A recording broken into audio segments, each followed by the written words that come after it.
توبہ یہ تو خاصا نظر آ رہا ہے ابن آدم کا، یعنی فرشتے بھی توبہ کرتے ہیں کیا، یا جنات سے بھی توبہ ہوتی ہے؟ اور اس کو اور پہلو میں دیکھوں تو کیا انبیاء علیہ الصلوۃ والسلام علامہ صاحب یا وہ جو معصومین ہیں وہ تو گناہ کرتے ہی نہیں، تو پھر وہ توبہ کیوں کرتے ہیں؟ بسم اللہ الرحمن الرحیم۔ ماہ مبارک رمضان کی نسبت سے بہت ہی عمدہ مضمون ہے۔ توبہ، استغفار، انابہ، استجارہ، یہ مختلف الفاظ پناہ مانگنے میں، واپس آنے میں، لوٹنے کے معنی میں استعمال ہوئے ہیں، دعاؤں میں بھی، قرآن کی آیات میں بھی، احادیث میں بھی۔ اور اب جیسے وہ ہے کہ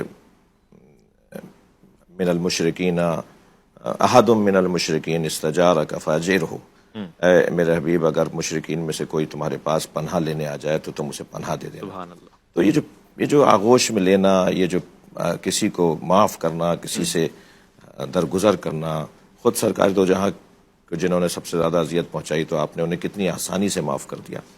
فرمایا انہم لا یعلمون، یا اللہ انہیں معاف کر دی، جانتے نہیں تھے کہ میں کون ہوں۔ تو وہ جو بخشش ہے، مغفرت ہے، وہ جو استغفار ہے، وہ جو توبہ ہے، تو جہاں تک بات توبہ کی، جیسا کہ حضرت علامہ نے فرمایا پلٹنا، تو توبہ کا اور استغفار کا کوئی تعلق گناہ کے ساتھ نہیں ہے مطلقاً۔ ہاں ہے، مگر یہ کہنا کہ جو بھی توبہ کر رہا ہے وہ گناہ کر چکا ہے اس لیے توبہ کر رہا ہے، تو خود تو اللہ اپنے آپ کو تواب کہتا ہے قرآن میں، تو وہاں اس کا پلٹنا یعنی رحمت کی طرف پلٹنا، وہ اپنی رحمت کی طرف پلٹتا ہے۔ ہم جب توبہ کر رہے ہوتے ہیں تو ہم اپنی اصالت کی طرف پلٹ رہے ہوتے ہیں، ہم اپنی فطرت کی طرف پلٹ رہے ہوتے ہیں۔ اللہ نے ہمیں فطرتاً موحد بنایا ہے، فطرتاً مسلمان بنایا ہے، فطرتاً اچھا انسان بنایا ہے۔ ہم اپنے بچوں کو کہتے ہیں نا معصوم ہے، چھوڑ دو معصوم ہے۔ اللہ نے ہمیں پیدائشی طور پہ معصوم بنایا تھا، ہم گناہ کرنے نہیں آئے تھے یہاں پر۔ یہ تو ماں باپ، معاف کیجیے گا، ماں باپ کی تربیت کی کمزوری نے، حالات نے، ماحول نے، اساتذہ نے، دوستوں نے اور کچھ جینیٹک کے مسائل نے انسان کو گناہوں کی طرف راغب کیا، ورنہ ہم فطری طور پہ تو اللہ سے جڑے ہوئے لوگ ہیں، ہم تو اچھائیوں کو پسند کرتے ہیں۔ تو وہ جو اللہ انہ کان توابا، یا خود نبی مکرم کے لیے ہے فاستغفر، سورہ مبارکہ الفتح کے اندر اذا جاء نصر اللہ والفتح ورأیت الناس يدخلون فی دین اللہ افواجا فسبح بحمد ربک واستغفر۔ تو نبی مکرم تو معصوم، سبحان اللہ۔ حضرت نے معاذ اللہ کون سا گناہ کر دیا جو اللہ کہہ رہا ہے کہ استغفار کریں؟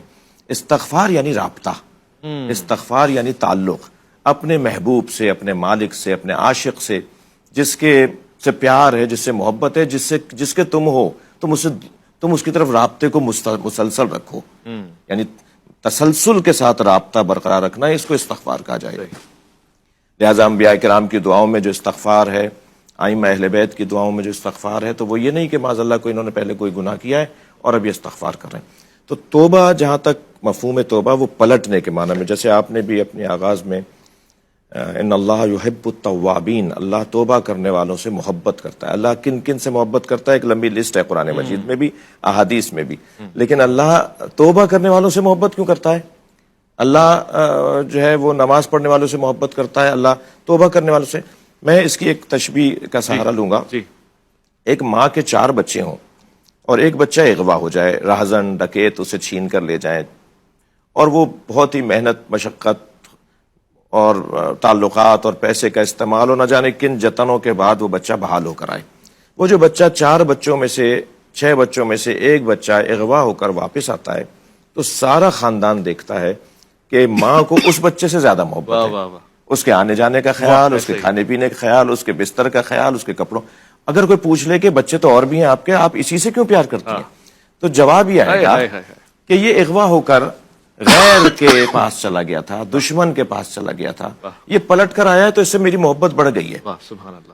گناہگار جب توبہ کرتا ہے تو اللہ کو اس لیے وہ اچھا لگتا ہے کہ یہ اغوا ہو کے وادی شیطان میں چلا گیا تھا، یہ توبہ کے ذریعے سے وادی رحمان میں واپس آیا، تو رحمان اس سے زیادہ محبت کرتا ہے۔ سبحان اللہ، کیا خوبصورت بات دی آپ۔ یہ مہینہ ہمیں اپنی طرف پلٹنے، کہ ہم اپنے اوپر غور کریں اور اپنے رب کی طرف پلٹیں، تو یقیناً توبہ کا وہ مفہوم روشن